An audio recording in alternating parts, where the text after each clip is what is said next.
14 अप्रैल 1912 की उस मनहूस रात को अपने आप को उत्तरी अटलांटिक की ठंडी कड़कड़ाती हवा में वापस ले जाए।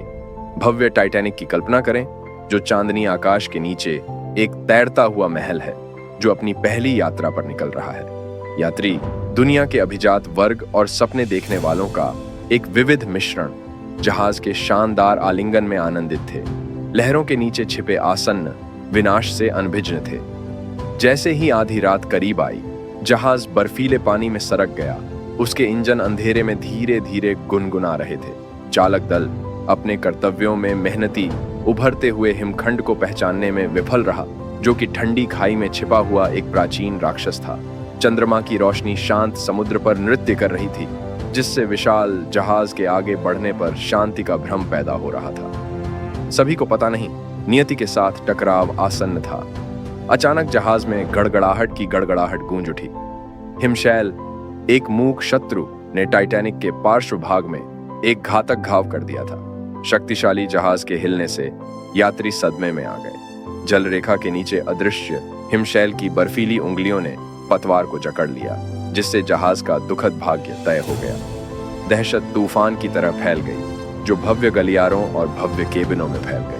सामने आ रही त्रासदी से अनजान ऑर्केस्ट्रा ने अपनी धुनें बजाना जारी रखा। यात्री हतप्रभ और हतप्रभ होकर अपनी बर्थ से बाहर निकले। जहाज कभी कभी थोड़ा सूचीबद्ध हो गया, जिसने एक बार शाही डेक को अराजकता के दृश्य में बदल दिया। संकट के संकेत हवा में फैल गए और आसन्न आपदा के एहसास ने जहाज पर मौजूद लोगों के दिलों को झकझोर दिया। लाइफ बोट डेक पर दिल दहला देने वाले फैसले सामने आए। परिवार टूट गए, क्योंकि पहली बार महिलाओं और बच्चों की पुकार रात भर गूंजती रही। लाइफ जैकेट और प्रियजनों की उन्मत्त खोज शुरू हो गई। जैसे जैसे जहाज अधिक स्पष्ट रूप से झुकना शुरू हुआ, तात्कालिकता तेज हो गई।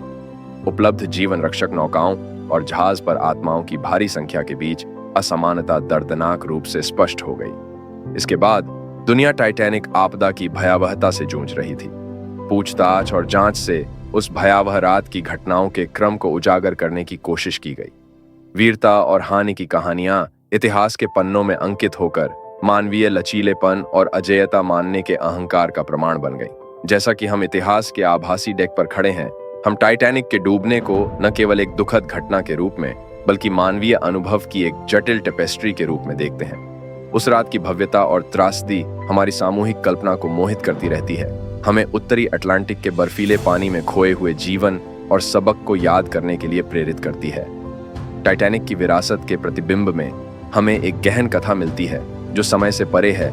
मानव महत्वाकांक्षा, त्रासदी और अप्रत्याशित चुनौतियों के सामने समझ की स्थायी खोज की कहानी।